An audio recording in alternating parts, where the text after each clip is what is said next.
બંને કાર્યક્રમો ઇન્સ્ટોલેશન અને બજેટ મીટિંગને સફળ બનાવવા બદલ આપ સર્વેનો આભાર માનું છું.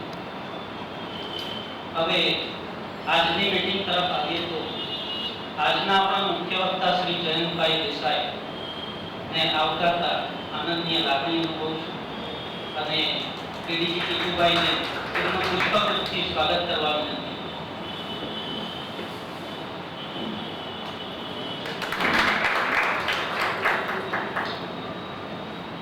જયંતભાઈની સાથે આવેલા તેમના પત્નીનું પણ સ્વાગત કરવા હવે આજની મીટિંગ તરફ પાછા આવીએ તો આજના આપણા મુખ્ય વક્તા જયંતભાઈનો સંક્ષિપ્તમાં પરિચય આપો.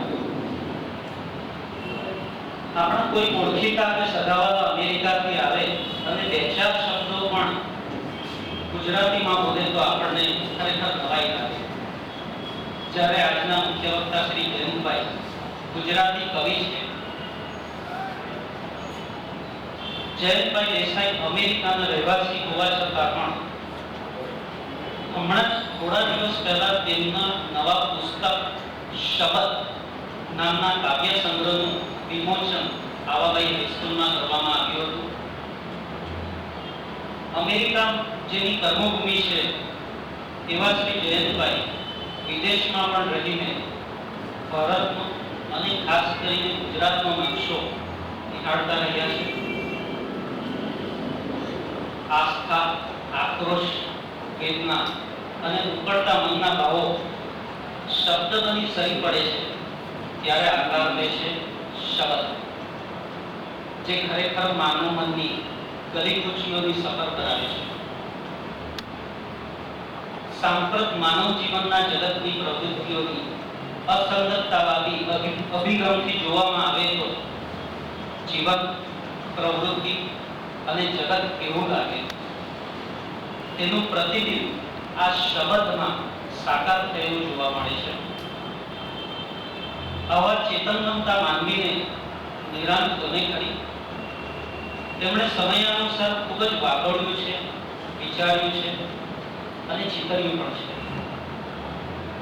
ભાઈ આવાબાઈ હાઈસ્કૂલના ભૂતપૂર્વ વિદ્યાર્થી અને સિવિલ એન્જિનિયર એવા શ્રી જયંતભાઈએ કર્મભૂમિ અમેરિકાને બનાવી છે.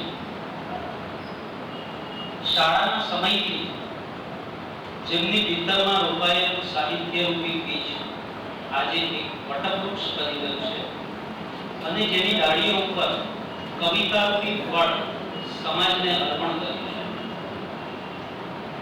શ્રી જયંતભાઈ માત્ર કવિ જ નથી પરંતુ અચ્છા ચિત્રકાર પણ છે અને યોગાસનના ક્લાસીસ પણ ચલાવે છે. હવે જયંતભાઈ તમને પણ સંક્ષિપ્તમાં રોટરીનો પરિચય કરાવી દઉં તો આપણામાં સામ્યતા એ છે કે તમારી જેમ જ રોટરી ક્લબ વલસાડની શરૂઆત પણ આવાબાઈ હાઈસ્કૂલથી કરવામાં આવી હતી 4.5 દાયકા પહેલા.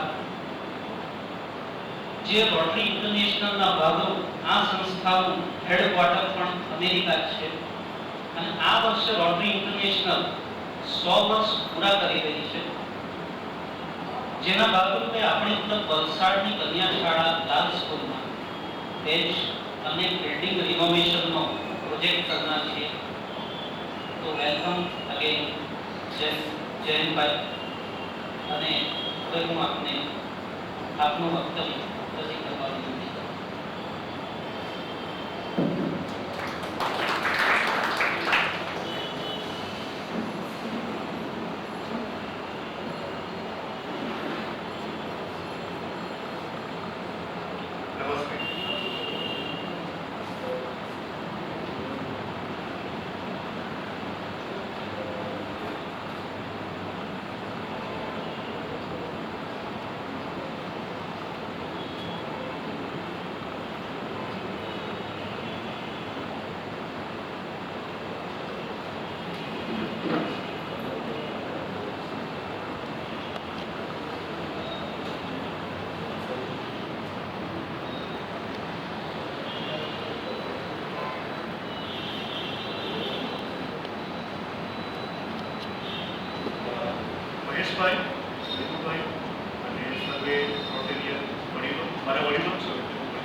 ઇનોગ્રેશનનો પ્રોગ્રામ થયો ત્યારે મને મનીષભાઈ વાત કરી હતી કે આ રીતે રોટરીનું ગુરુવારે મીટિંગ છે એ રીતે કરાવો.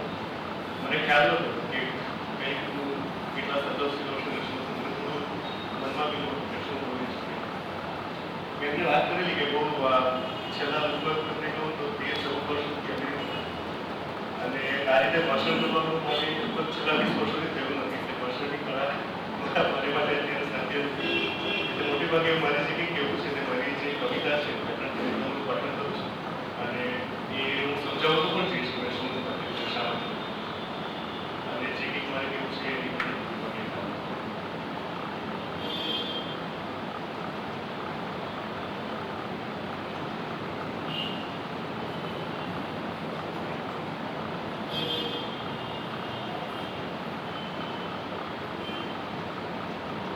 અમારે ત્યાં હું ત્યાં સ્ટોર ચલાવું છું. કન્વીનન્સ સ્ટોર છે મારો અમેરિકામાં. એટલે અમારે ત્યાં બધા છાપાઓ એવું આવતું હોય છે. એમાં ન્યૂયોર્ક ટાઈમ્સમાં આંતરરાષ્ટ્રીય લેખો હંમેશા હોય છે અને એ વાંચતો હોઉં છું. એટલે એ વાંચવાને કારણે કે હમણાં છેલ્લા 2 મહિનામાં જે લખ્યું એની એક રચના છે સુંદડાના સાપ એનું શીર્ષક છે. નવી જે જાપાનીઝ પેઢી જે છે તે કઈ દિશામાં જઈ રહી છે એ આમાં એ આર્ટિકલમાં લખ્યું અને એના પર પણ એક રચના તૈયાર કરી સુંદડાના સાપ. 20 વર્ષની જાપાનીઝ તરુણી કે જેની નોવેલને રાષ્ટ્રીય કક્ષાનું ઇનામ મળે છે અને જેણે જીવનના 3-4 વર્ષ કેલિફોર્નિયાની આબોહવા ચાકી છે કહે છે કે અમારી પેઢી બધી અસ્તિત્વ થઈ ચૂકી છે. એનું અસ્તિત્વ બધી ભૂલી ગયું છે. તીવ્ર પીડાની અનુભૂતિ જ એને જીવતા હોવાનો અહેસાસ કરાવી શકે છે. શરીર ઉપર છુંદડા દુખાવવા અને એ વખતે તમને પીડા થાય ત્યારે તમને થાય કે તમે જીવો છો ત્યારે એવો અહેસાસ થાય છે. શરીર ઉપર મસ્ત મોટું સાપનું છુંદડું અને એવી સર્જરી કે જેનાથી જીભ 2 પ્રકારે બની જાય એ જ એકમાત્ર જીવન સ્વપ્ન છે એની કથાની નાયિકા. આ 20 વર્ષની તરુણી છે. એણે એક નોવેલ લખી છે.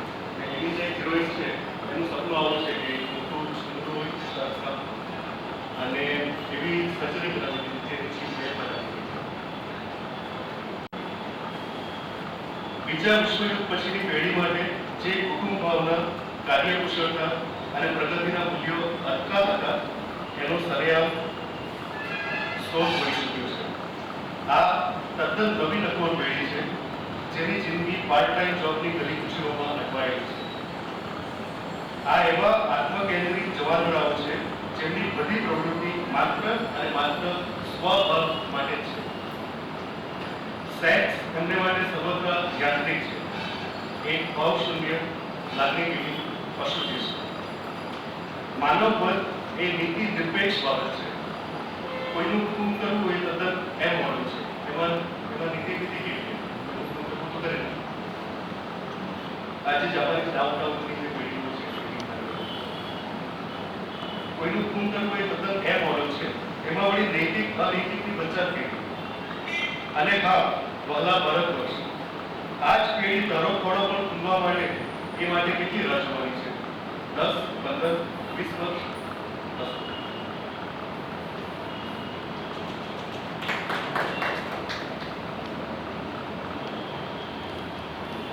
ઈરાકમાં જે થોડા મહિનાઓથી ચાલતું એમાં વચ્ચે સમાચાર આવેલા હતા કે અમેરિકન સૈનિકોને કેવી રીતે મારી નાખ્યા કે એનો પછી અમેરિકામાં ઘણો હોવાપો થઈ ગયો હતો. એના પરથી એક રચના મેં ફાલુજામાં માર્ચ 31 તારીખે જે થયેલું એના પરથી એક રચના તૈયાર કરી. એનું શીર્ષક છે ફાલુજા માર્ચ 31, 2004. એ લોકો ઉઘડક બજારને ચીરીને પોતાના સ્પોર્ટ્સ યુટિલિટી વેહિકલ્સ એસયુવીમાં પસાર થઈ રહ્યા હતા. એ લોકો પ્રાઇવેટ સિક્યુરિટી કંપની માટે કામ કરતા ભૂતપૂર્વ સૈન્ય અને પોલીસના અફસરો હતા. એ લોકો સશસ્ત્ર હતા, મુશ્તાક, પ્રબોધન અને નિષ્ઠિત. એ લોકો પૂરા અમેરિકન હતા. અને આ લોકો કે જેઓ દીકરી રામાદી અને ફાલુજાના સુન્ની ટ્રાયેંગલમાં હજી યુકેની સત્તાનો મિથ્યાગઢ સાચવીને બેઠા હતા, એમણે એ લોકોને છેતર્યા, આંતર્યા, થોભાવ્યા, સળગાવ્યા, ગુંજ્યા, બહાર ખેંચ્યા, ચૂક્યા, ચીર્યા, રગદોળ્યા પગ નીચે, રાંધ્યા, ખુરવા ઘસડ્યા અને યુફ્રેટીસ નદી પરના પુલના ગરડોળા પરથી ઘોડાને બાંધીને લટકાવ્યા. અને આ મોતનો પાશવી નાચ ખુલ્લા કેમેરાઓ સામે 2-3 ચાલતો રહ્યો કલાકો સુધી. 10, 12, 14 વર્ષના છોકરાઓ હર્ષોલ્લાસની ચીચિયારીઓ પાડતા રહ્યા. હવામાં ફાલુજા, ઘૂસણખોરોનું કબ્રસ્તાન લખેલા બોર્ડ લહેરાવતા રહ્યા અને બળેલા શેકાયેલા માંસના મોટા લચકાઓને પત્ર સાથે બાંધીને ભંગોળતા રહ્યા તાર ઉપર રંગવની જેમ. અને બીજે દિવસે અમેરિકન છાપાઓમાં લોકો આઘાતોચ્ચાર કરતા રહ્યા. બસ બહુ થયું, 600 થી વધારે સૈનિકોના જીવ ગયા. લેબેનોનમાં બીજું વિયેટનામ થયેલું અને ઈરાકમાં બીજું લેબેનોન થઈ રહ્યું છે. આ ટર્નિંગ પોઈન્ટ છે. આ તો ફરી 1993 વાળી સોમાલિયા મોગાડિશુ બની ગઈ અને એક આતંકવાદ નિષ્ણાત કટાર લેખક લખતો ગયો મહાન મહાન મૂલ્યો ધરાવનાર આપણી અમેરિકન પ્રજાની બીજાની બહારે ગળી જવાની સહજ કુટેવ જ એમાં કાઉન્સમાં મૂકેલું છે પણ સહજ કુટેવ તમે સહજ કુટેવ જ આપણને ભારે પડી છે. જેમની પાસેથી સત્તા જતી રહી છે એવા શત્રુઓ સાથે પનારા પાડતી વખતે આપણે મગફળી મજાઓમાં પોલાદી બુદ્ધિથી કામ લેવું જોઈએ. એને બદલે આપણે એમને માટે મોટા રમતના મેદાનો બનાવી આપીને ઉજવતા રહ્યા અને બાલિશ મૂર્ખામાં ચોકતા રહ્યા અને દર્દ વિચ્છેદિત લાશોને સડકો ઉપર ઘસડીને લઈ જવી એ શક્તિ નહીં, કાયરતાની નિશાની હતી. પણ આપણે આમાંથી સબક શીખીશું જે ભવિષ્યમાં બીજા પ્રદેશો સર કરવામાં કામ આવતું રહેશે. કાઉન્સમાં આશીર્વાદ હજુ અમેરિકાને બીજા પ્રદેશો સર કરવાની પેલી છે. અને બગદાદવાસીઓ કહેતા રહ્યા કે વિરોધની જગ્યાએ બરાબર હતો પણ આવી જઘન્ય રીતે મરેલા માણસની લાશને ચીરવી, મ્યુટિલેટ કરવી, ડિસમેમ્બર કરવી એ સરાસર પ્રી ઇસ્લામિક હતું અને પછાત કટ્ટર ફાલુજાના ધર્મજનોની સાંપ્રદાયિક જૂથના કેટલાક લોકોનું એ જંગાલિયત કર્યું અને બર્બર કૃત્ય હતું. અને આ ઘટનાના ગણતરીના કલાકો પછી વોશિંગ્ટનમાં યોજાયેલી ચૂંટણી ફંડ માટેની ડિનર પાર્ટીમાં પ્રેસિડેન્ટ બુશ આગામી ગરીબ ઉમેદવાર મિસ્ટર કેરી વિશે મજાક કરતા ગયા અને ટેબલ દીઠ $200 આપી ટેબલ દીઠ $2000 આપીને બેઠેલા ભદ્ર શ્રોતાઓ ખડખડાટ હસતા ગયા અને ફાલુજાની બજારો ઉપરનું ધૂળ શમ્યા પછીનું આકાશ ઇન્સર્જન્ટની મૂછોમાં ફેલાતા કંકારને તાક્યું.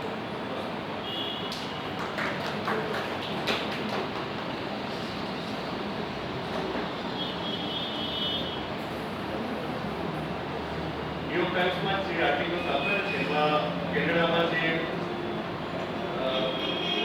ડેમોગ્રાફિક ચેન્જીસ થઈ રહ્યા છે એ બદલ કેનેડામાં જે ડેમોગ્રાફિક એટલે વસ્તીની રીતે જે ફેરફારો થઈ રહ્યા છે એના વિશે એક આર્ટિકલ કે ચીનના લોકોની સંખ્યા કેનેડાના મોટા શહેરોમાં વધી જાય છે. એના ઉપર એક રચના કરી રહ્યા છે. એનું શીર્ષક છે વાનકુવર. વાનકુવર કેનેડાનું એક મોટું શહેર છે અને એ આર્ટિકલ વાનકુવર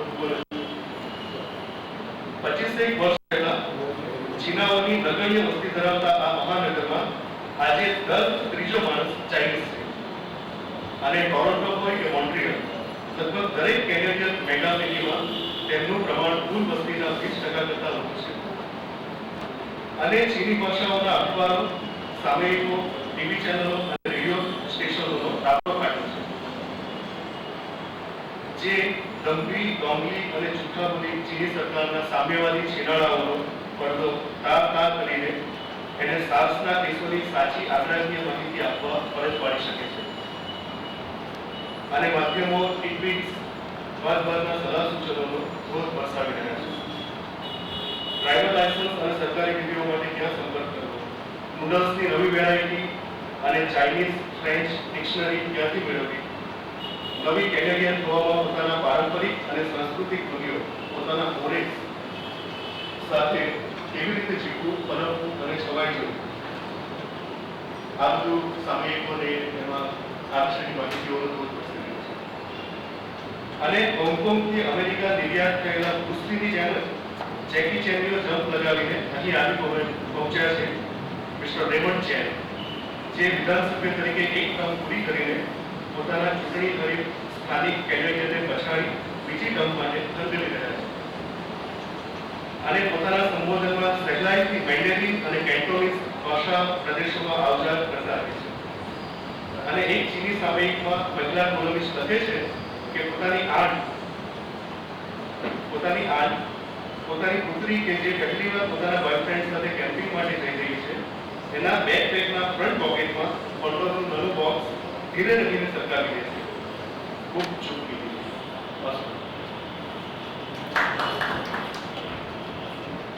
એટલે આ અને અભિનેત્રીની રચનાઓને છેલ્લા 2 મહિનામાં મને જોસેફભાઈએ શપથની પ્રસ્તાવને જોસેફભાઈ લખી છે.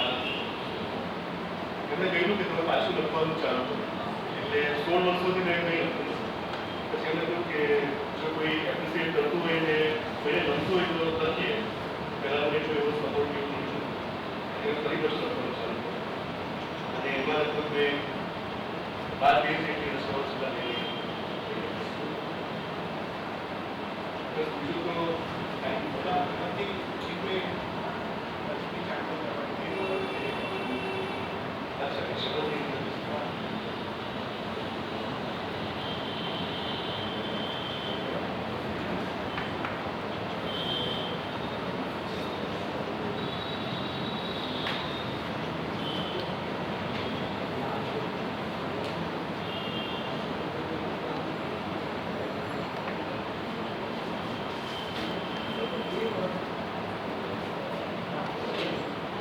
ખૂબ નાની રચના છે. ઘણા વર્ષો પહેલાની, 30 વર્ષો પહેલાની વાત છે. ત્યારે મારી ઉંમરે અત્યારે 41 થયા હતા. એટલે 20-21 વર્ષની ના આ બધા એ કરતા પણ પહેલા 16 વર્ષની ઉંમરની 16 વર્ષની એનું શીર્ષક છે લાચા આ ત્યારે. એટલે કે આ લોકો પિક્ચરના ગીતોનું શોર્ટ ફોર્મ કરતા હોય કેવી રીતે લક્ષ્મી ચાંદલો કરવા આવી ત્યારે લાચા લક્ષ્મી ચાંદલો કરવા આવી ત્યારે કેમ શું થયું? કઈ નહીં, એ તો જરા લક્ષ્મી ચાંદલો કરવા આવી હતી. આજે તો થોડું પણ ક્લીન શેવ હતું. લાગે છે અને ડોર બેલ પણ વગાડી છે. પણ આજે સવારથી લાઈટ જ ક્યાં છે? આપણે સંભળાય ત્યારે ને ચાલો એ તો જેવા આપણા